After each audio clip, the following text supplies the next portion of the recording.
Racing Jazz is started. We have Mr. Sipukot break quickly to start.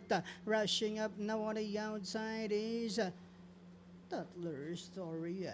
And going along for the first turn, we have Mr.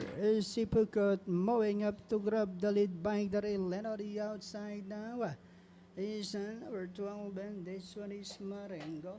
Moving up now on the outside is Statler Story. Next in line by the rail now is number 10, Regal. Then followed now by Reina.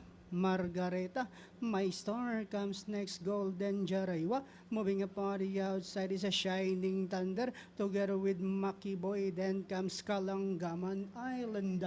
Inside the Tres Octavo, the lead now belongs to Mr. Sipukot. It's Mr. Sipukot, the leader by about 2 lengths. Then here comes My Star now moving up on the outside. Regal is running by the rail. In the middle portion is Statler Story, and as they swing for home, we have Mr.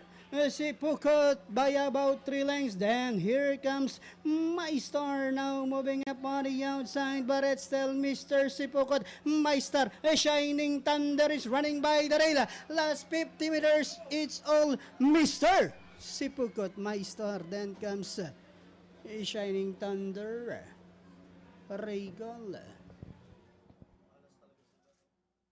Bayan Karerista, race number 8 is over, and crossing the wire first, a long shot horse, Mr. Sipukot, under Charles A. Reyes.